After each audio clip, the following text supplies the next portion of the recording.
E se eu vos disser que a principal razão pela qual as plantas morrem no inverno não é a geada, mas sim a seca? Parece estranho, não parece? Afinal, está tudo coberto de neve, há umidade, diríamos que há água mais do que suficiente. Hoje vamos desmistificar uma das questões mais controversas da jardinagem. É possível, e mais importante, devemos mesmo regar as plantas no inverno?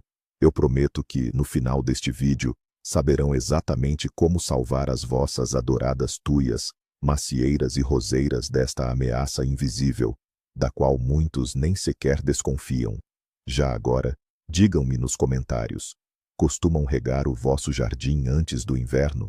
Fico muito curioso para saber quantos de nós são salvadores intuitivos de plantas. Mas vamos começar pelo básico para entendermos a raiz do problema. Muitos pensam que, quando o tempo arrefece, as plantas entram em dormência total, como os ursos, e que todos os seus processos internos param até a primavera. Mas não é bem assim. Sim, a sua atividade abranda, mas não para por completo.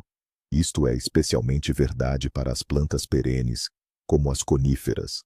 Mesmo em temperaturas negativas, os seus caules e folhas continuam a transpirar e a libertar umidade, especialmente em dias de sol e vento. Este processo é chamado de transpiração, e é aqui que reside o grande paradoxo do inverno. A planta liberta água para a atmosfera, mas não consegue absorver mais da terra congelada. As raízes não conseguem simplesmente sugar água gelada. É a este fenômeno que os cientistas chamam de seca fisiológica. Imaginem que estão a correr uma maratona no deserto e, de repente, cortam-vos o acesso à água.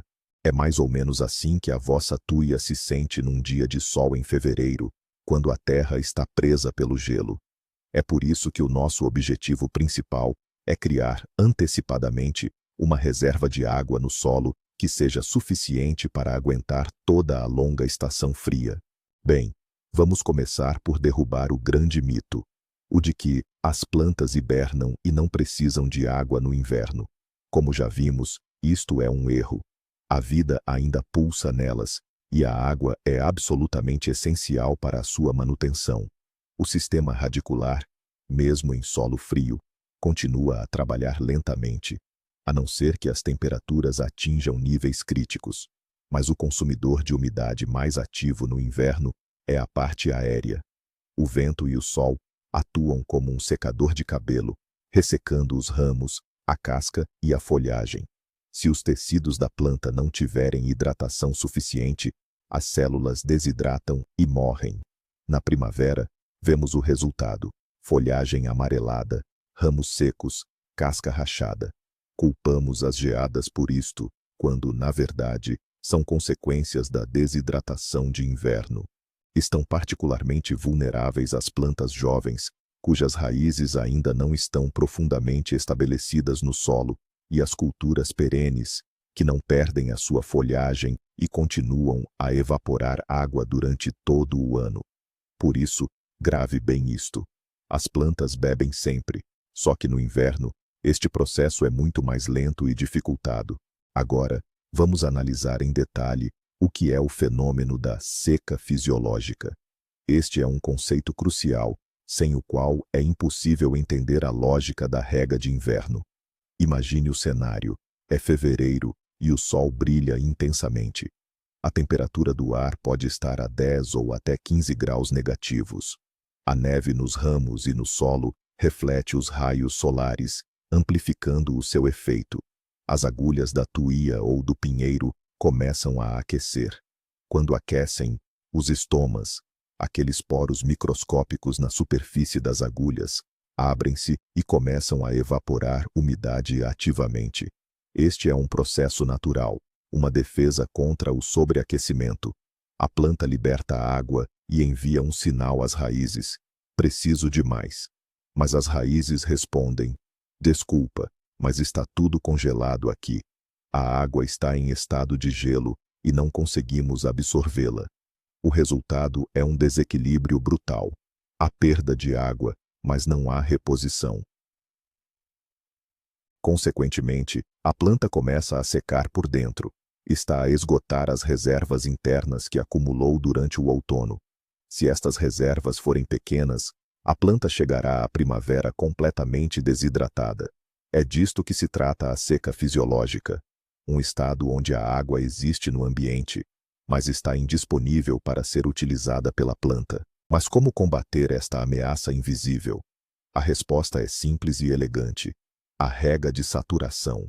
Por vezes, também lhe chamamos rega pré-invernal ou rega de fim de outono.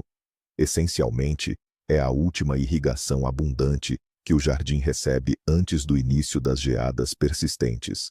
O seu principal objetivo é saturar o solo com água na profundidade máxima possível, idealmente entre 1 metro e 1,5 metros, onde se encontra a maior parte das raízes das árvores adultas. Desta forma, criamos uma reserva estratégica de umidade, que será lentamente utilizada ao longo de todo o inverno. Quando as camadas superficiais do solo congelarem, as raízes continuarão a ter acesso à água nas camadas mais profundas, que permanecem descongeladas. É como encher o depósito do carro antes de uma viagem longa. Não sabemos se haverá postos de abastecimento pelo caminho, por isso é melhor prevenir e preparar-se com antecedência. A rega de saturação não é apenas um capricho, é um dos procedimentos mais importantes na preparação outonal do jardim, influenciando diretamente o sucesso da hibernação dos seus amigos verdes. Uma das perguntas mais frequentes é: qual é o momento exato para fazer a rega profunda de outono? É crucial acertar o timing. Uma rega muito precoce, feita ainda com o tempo quente de setembro, pode provocar um crescimento secundário indesejado dos brotos. A planta pode interpretar isso como o início da primavera e começar a soltar folhas e raminhos novos. Estes brotos imaturos, infelizmente, morrerão garantidamente nas primeiras geadas, enfraquecendo a planta. Por outro lado, a rega feita muito tarde, quando o solo já começou a congelar, é simplesmente inútil. A água não conseguirá penetrar, vai congelar na superfície numa crosta de gelo e pode até prejudicar o colo da raiz. O momento ideal para esta rega de saturação é no final do outono, após a queda das folhas, quando a temperatura média diária do ar se mantém estável, tipicamente entre 2 a 5 graus Celsius positivos. Isso geralmente acontece no final de outubro ou durante o mês de novembro, dependendo da sua região. O principal indicador é a queda total das folhas das árvores e a interrupção ativa do fluxo de seiva. A planta já está a preparar-se para o período de dormência, e uma rega abundante nesta fase não irá provocar crescimentos indesejados. Vamos ao que interessa. Quanta água é realmente necessária? A regra de ouro é simples. É melhor regar profundamente uma só vez do que superficialmente várias vezes. A rega superficial não adianta nada. Ela apenas umedece os 5 ou 10 centímetros superiores do solo, onde as raízes de absorção são escassas. O nosso objetivo é garantir que toda a zona radicular seja bem molhada. Existem algumas médias que podemos usar como referência. Para árvores frutíferas adultas, com mais de 10 ou 15 anos, a necessidade varia entre 50 e 100 litros de água por cada metro quadrado da projeção da copa. Já para árvores mais jovens e mudas, a média é de 30 a 50 litros. No caso de arbustos de frutas vermelhas, como groselhas ou piu-riteiros, e também de arbustos ornamentais, como roseiras e hortênsias, bastam 25 a 40 litros por planta. Para flores perenes, a média é de cerca de 5 litros por planta. É claro que esses valores dependem muito do tipo de solo que você tem. O solo arenoso, por exemplo, exige mais água, pois ela escoa rapidamente para as camadas inferiores. Já o solo argiloso exige menos volume, mas a rega deve ser feita mais lentamente, em várias etapas, para que a água tenha tempo suficiente para ser absorvida. Vamos destacar os principais candidatos que necessitam daquela rega obrigatória de outono, a chamada rega de carga hídrica. O número 1 nesta lista são, sem dúvida, as coníferas. Todos os tipos de tuias, zimbros, abetos, pinheiros, píceas, teixos e ciprestes. E por que razão são elas? Porque, ao contrário das folhosas caducas, as coníferas não perdem a sua folhagem no inverno. As suas agulhas continuam a respirar e a libertar umidade durante todo o ano. A área de evaporação numa tuia ou num abeto grande é simplesmente enorme. É por isso que as coníferas são as que mais sofrem com a dessecação de inverno. Se não lhes garantir uma reserva de água suficiente no outono, corre o risco de ver na primavera um cenário triste: agulhas amareladas, acastanhadas e a cair. Isto é especialmente crítico para as coníferas jovens, plantadas recentemente, cujo sistema radicular ainda não teve tempo de se desenvolver e adaptar completamente. O grupo de risco inclui também todas as folhosas perenes, como os rododendros, os buchos e as marrônias. Para estas plantas, uma rega abundante no outono é, literalmente, uma questão de sobrevivência. Muitos jardineiros se questionam: por que é que os pinheiros e as coníferas queimam ou ficam ressecadas na primavera? A cada primavera, o cenário se repete. Tuias e zimbros, que sobreviveram ao inverno sem problemas, de repente começam a amarelar e a secar por volta de março ou abril. Parece que o sol forte da primavera é o culpado. E embora isso seja parcialmente verdade, a causa principal é, na verdade, a mesma: a seca fisiológica do inverno. Vamos entender o mecanismo por trás dessa queima de primavera.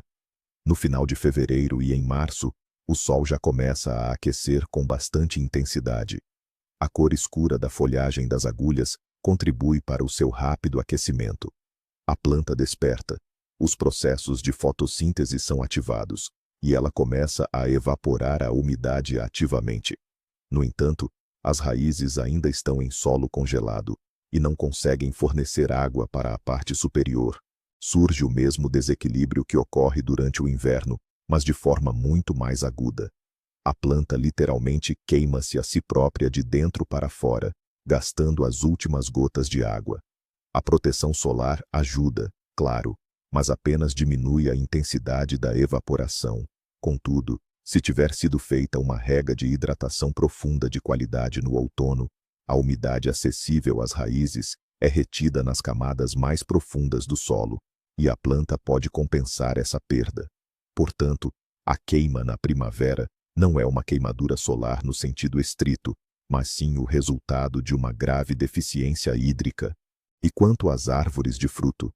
Precisamos regar macieiras, pereiras, cerejeiras e ameixeiras?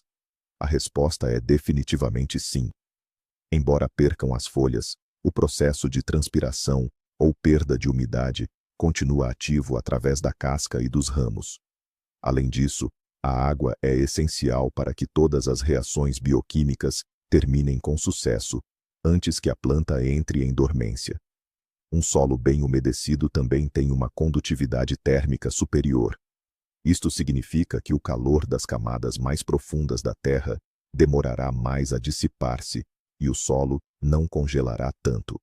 Esta proteção evita danos às raízes causados pelas geadas fortes. A rega antes do inverno é especialmente crucial para as árvores frutíferas jovens, plantadas neste ano ou no anterior. A sua estrutura radicular ainda é superficial e, portanto, mais vulnerável. Já nas árvores adultas, a rega ajuda a preparar a base para a colheita do próximo ano. Se a árvore entrar no inverno desidratada, na primavera terá menos energia para a formação dos botões florais, para a floração e para a frutificação. Portanto, ao regar o seu jardim no outono, está a investir diretamente na saúde das suas árvores e na sua próxima colheita. Vamos dedicar uma atenção especial às mudas jovens. Mas por que é que elas precisam de mais água do que as plantas adultas e já estabelecidas? A chave está nas particularidades do seu sistema radicular. Quando adquirimos uma muda no viveiro, as suas raízes estão frequentemente confinadas ao volume do vaso ou foram podadas. Uma vez plantadas em solo aberto, a planta precisa de tempo para desenvolver um sistema radicular novo e robusto, capaz de ir buscar a água das camadas mais profundas do solo de forma autônoma. No primeiro ou segundo ano após o plantio, as raízes da muda estão muito concentradas e ainda muito à superfície, e é precisamente esta camada superficial que congela primeiro e descongela por último. Por isso, a muda jovem passa praticamente todo o inverno numa zona de risco, isolada de fontes de umidade.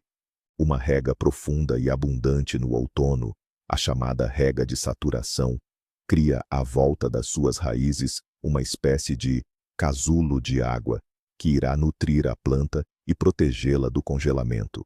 Sem este tipo de rega, as chances de a muda sobreviver ao inverno, especialmente as coníferas, diminuem drasticamente. Este é o caso clássico em que é melhor dar água a mais do que a menos. Passando agora às rainhas do jardim, as rosas, e a outros arbustos ornamentais como as hortênsias, espireias e lilazes. E precisam de rega para a preparação para o inverno? Absolutamente. O princípio é sempre o mesmo: criar uma reserva de umidade que lhes garanta uma hibernação bem-sucedida. Para as rosas, isto é especialmente importante. Os seus rebentos, mesmo sob proteção, continuam a evaporar umidade. Se o outono foi seco, o arbusto entra no inverno enfraquecido, e na primavera é comum vermos rebentos escuros e secos. Uma rega abundante em outubro ou novembro ajuda a madeira a amadurecer, a absorver a água e a tornar-se mais resistente às geadas. O mesmo se aplica às hortênsias, especialmente as de folha larga, que hibernam com os botões florais já formados. Para a preservação desses botões, é essencial um nível estável de umidade nos tecidos da planta. Portanto, ao proteger as suas rosas e hortênsias para o inverno, não se esqueça de lhes dar uma boa dose de água antecipadamente. Isso aumentará significativamente as suas hipóteses de não apenas sobreviver ao inverno, mas de sair da hibernação fortes e prontas para uma floração exuberante. E quanto às flores perenes, phlox, hostas, peônias, astilbes, será que também precisam de beber antes do inverno? Sim, precisam, embora não na mesma quantidade que as árvores. Os seus rizomas e bulbos também necessitam de hidratação para manter a sua vitalidade durante o período de dormência. A terra seca e congelada é muito mais perigosa do que a úmida. No solo seco, formam-se bolsas de ar, e o congelamento atinge uma profundidade maior. Os rizomas podem simplesmente secar ou morrer com o frio. O solo úmido, por outro lado, congela mais lentamente e não tão profundamente, criando condições mais confortáveis para as raízes hibernantes. Por isso, se o outono foi seco, certifique-se de regar bem os seus canteiros. Isto ajudará a manter os rizomas vivos e cheios de força. A rega é especialmente crucial para as plantas que dividiu e transplantou no outono. Elas necessitam de hidratação extra para enraizarem melhor no novo local antes da chegada das geadas. Uma pequena rega não demorará muito tempo, mas trará enormes benefícios às suas perenes favoritas. Agora, vamos falar de um erro crasso que se pode cometer, mesmo sabendo da importância da rega. É regar no frio ou com gelo. Nunca, em circunstância alguma, regue as plantas se o solo já estiver congelado ou se as temperaturas negativas forem persistentes. O que é que acontece? A água não vai conseguir infiltrar-se na terra gelada. Em vez disso, congela a superfície, formando uma crosta de gelo à volta do tronco e do colo da raiz. Esse gelo, em primeiro lugar, impede a passagem de oxigênio até as raízes, o que pode provocar a asfixia radicular ou o apodrecimento. Em segundo lugar, essa lente de gelo na base do tronco pode originar sérias fissuras ou rachaduras por causa do frio. Num dia de sol, o gelo vai focalizar os raios solares, aquecendo a casca. À noite, o arrefecimento repentino vai fazer com que ela rache. Isto são portas abertas para as infecções. Regar no frio não traz absolutamente nenhum benefício, só prejuízo. O conceito da rega de saturação, ou rega de outono, baseia-se em fornecer umidade ao solo antecipadamente, antes que as geadas cheguem. Se perdeu a altura certa, é melhor não fazer mais nada e esperar por um inverno com neve. Outro pormenor importante é a temperatura da água para a rega de outono. Existe a ideia de que se deve regar com água quente para aquecer as raízes, mas isto é um erro perigoso. A água quente, principalmente se o tempo já estiver fresco, pode funcionar como um sinal de despertar. A planta pode confundir o outono com a primavera e tentar retomar o crescimento, o que, como sabemos, é fatal antes da chegada do inverno. Por isso, para a rega profunda de saturação, deve usar-se água fria normal, proveniente de um furo, poço ou da rede pública. A sua temperatura, por norma, situa-se entre os 5 e os 10 graus positivos. Esta temperatura é suficiente para que a água seja bem absorvida pelo solo que ainda não congelou, sem, contudo, estimular o crescimento da planta. Lembre-se, o nosso objetivo não é aquecer, é hidratar. Estamos a preparar a planta para o sono, não a acordá-la. Portanto, nada de banhos quentes para as raízes, apenas um duche frio e refrescante antes da longa dormência de inverno. A técnica de rega em si também é crucial. Simplesmente despejar um balde de água diretamente no tronco não é o método mais eficaz. A água pode escorrer pela superfície ou infiltrar-se rapidamente por uma única fissura no solo, sem umedecer toda a zona radicular. Para que a rega seja eficiente, deve ser realizada lentamente e em várias fases. O ideal é criar uma pequena vala circular ou vários pequenos poços ao redor do perímetro da copa da árvore ou arbusto, e, em seguida, regar nesses locais, em porções. Desta forma, a água será absorvida uniformemente por toda a área da base. Se o solo for denso ou argiloso, aplique a água em partes. Despeje alguns baldes, espere que seja absorvida, e só depois adicione mais. Para árvores de grande porte, pode simplesmente colocar a mangueira na base e deixá-la ligada durante 1 ou 2 horas, com um fluxo de água lento. O seu objetivo é garantir que o solo está encharcado até uma profundidade mínima de 50 a 60 centímetros. Pode verificar isso usando uma sonda de jardim ou simplesmente escavando um pequeno buraco no dia seguinte. Mas o que fazer se o inverno for invulgarmente quente, com frequentes períodos de degelo? Será que devemos regar as plantas no meio do inverno? Este é um aspecto muito delicado. Por um lado, durante o degelo, quando o solo descongela, a umidade adicional pode ser benéfica, especialmente para as coníferas, que continuam a transpirar e a perder água. Mas, por outro lado, após essa rega, podem surgir geadas intensas, e o solo molhado congelará num bloco de gelo compacto, o que danificará seriamente as raízes. A regra geral é esta: a rega de inverno durante o degelo só se justifica em regiões do sul, com invernos suaves, onde o solo não congela profundamente. Ou então, se o outono foi anormalmente seco e não conseguiu efetuar a rega profunda de saturação antes do inverno. Nestes casos, se houver um período de degelo prolongado com temperaturas acima de 0, pode-se regar cuidadosamente as plantas mais vulneráveis, sobretudo as coníferas. No entanto, isto deve ser feito com muita moderação, e apenas se tiver a certeza de que não haverá uma descida brusca da temperatura nos próximos dias.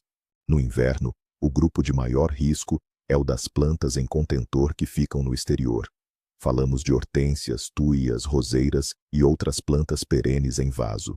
Devido ao volume limitado do contentor, a terra congela muito mais depressa e por completo, e as raízes acabam por ficar totalmente aprisionadas no gelo. Além disso, o substrato no contentor seca muito mais rapidamente do que no solo aberto. Por isso, a rega profunda, ou de saturação, é absolutamente essencial para estas plantas. No outono, antes das primeiras geadas, deve regá-las muito bem, garantindo que todo o torrão fique bem embebido em água. Em seguida, é aconselhável isolar o contentor. Poderá embrulhá-lo com serapilheira, agrifibra, ou colocá-lo dentro de uma caixa maior, preenchendo os espaços vazios com folhas secas ou serradura.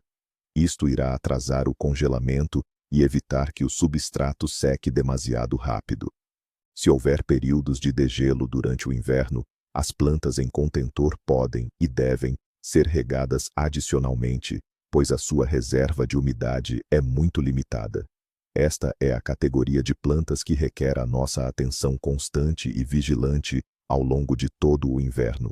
Depois de realizar aquela rega de carga bem abundante, a nossa próxima missão é manter essa umidade preciosa no solo pelo máximo de tempo possível.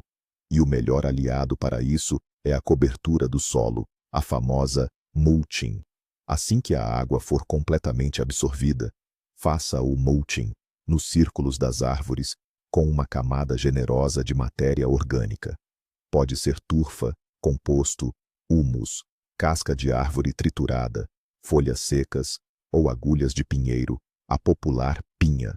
A espessura dessa camada deve ser de, no mínimo, 5 a 10 centímetros. Mas o que ganhamos com isso? Primeiro, a cobertura atua como um verdadeiro cobertor, desacelerando a perda de umidade por evaporação superficial. Em segundo lugar, ela protege a superfície do solo contra o congelamento precoce e as variações bruscas de temperatura. Terceiro, o mulching impede a formação daquela crosta superficial, mantendo o solo solto e garantindo a aeração ideal. E quarto, quando a primavera chegar, essa matéria orgânica começará a se decompor, enriquecendo naturalmente o solo com nutrientes. Em resumo, fazer o mulching após a rega de outono é um procedimento completo que resolve vários problemas de uma só vez e garante uma hibernação muito mais fácil e segura para as suas plantas. Como saber se uma planta está sofrendo de desidratação no inverno, já que a maioria delas está em dormência? Existem alguns sinais, sim. Nas coníferas, as agulhas ou folhas ficam opacas, perdem o brilho e podem adquirir uma tonalidade acinzentada ou bronzeada. Os ramos, por sua vez, perdem a rigidez. Se você notar esses sintomas em pleno inverno, principalmente depois de períodos de sol forte e vento, isso é um sinal de alerta. Já nas árvores e arbustos de folha caduca, decíduos, o sintoma de desidratação pode ser a casca enrugada, quase seca, nos brotos mais jovens. É claro que reverter a situação no meio do inverno é difícil, mas você pode tomar algumas medidas para aliviar o estresse da planta. Por exemplo, se for possível, acumule bastante neve ao redor da base do tronco. Essa neve, ao derreter, irá gradualmente infiltrar a umidade no solo.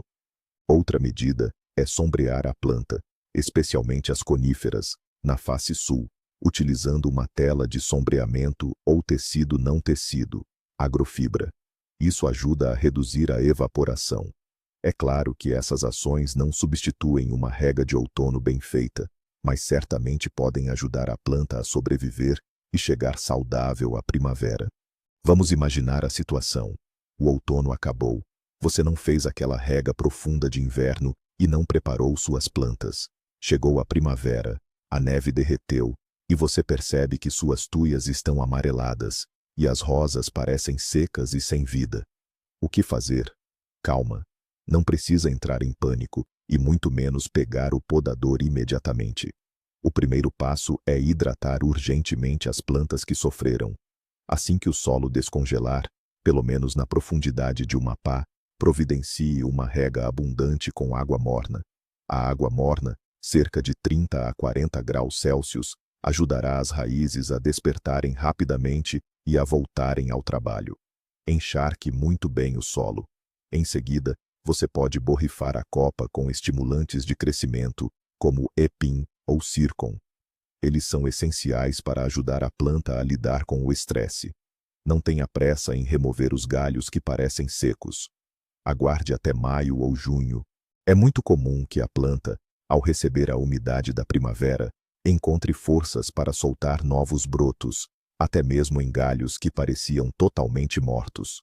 Sua principal tarefa é garantir o máximo de cuidado, e principalmente a rega nos primeiros meses da primavera. Para finalizar e garantir que não se esquece de nada, vamos criar um pequeno checklist para a rega de inverno perfeita. Primeiro, a altura ideal. O final do outono, após a queda das folhas, com a temperatura ambiente a variar entre os 2 e os 5 graus Celsius positivos. Segundo, os principais beneficiários. Priorize as coníferas e todas as plantas de folha perene, tal como os viveiros jovens. E claro, não se esqueça das árvores de fruto, roseiras e outros arbustos. Terceiro, calcule o volume. Deve orientar-se pelo tamanho e idade da planta. A rega deve ser sempre abundante e profunda, garantindo que a água penetra o solo em toda a sua profundidade. Quarto, a técnica de aplicação. Regue devagar e de forma faseada, em pequenas porções, utilizando covas ou sulcos que tenha preparado previamente. Utilize sempre água fria. Quinto, o que deve evitar. Em hipótese alguma, faça a rega quando houver geada ou sobre solo já congelado. Sexto, o toque final. Após a rega, é obrigatório cobrir a área em redor do tronco, os círculos de rega, com uma camada espessa de mulch orgânico. Seguindo estes passos simples, irá garantir uma hibernação confortável e segura para o seu jardim. Mas afinal, o que é que se passa? Passamos a vida inteira a temer que as plantas congelassem, mas o problema real é que elas morriam de sede no pico do inverno. Essa informação muda completamente a nossa abordagem aos cuidados de inverno no jardim, não acham? Pelo que parece, uma simples rega no outono, aquela que muita gente ignora, pode salvar os exemplares mais valiosos da nossa coleção de uma morte certa. A chave é esta: aquela rega de saturação no outono não é um luxo, mas sim uma necessidade vital para a maioria das culturas de jardim, especialmente para as coníferas. É essa rega que cria a reserva estratégica de umidade, que lhes permite sobreviver ao período mais crítico, a seca fisiológica, aquele momento em que o sol e o vento secam a copa, enquanto as raízes estão presas pelo gelo. Obrigado por assistirem a este vídeo até ao fim. Se aprenderam algo novo e útil, não se esqueçam de deixar o vosso like. É a melhor forma de apoiar o nosso canal. Subscrevam para não perderem os nossos novos segredos de jardinagem. E agora, a pergunta principal para vocês: qual é a planta no vosso jardim que mais receiam perder durante o inverno? Partilhem as vossas preocupações e histórias nos comentários. Vamos discutir e ajudar-nos uns aos outros com conselhos.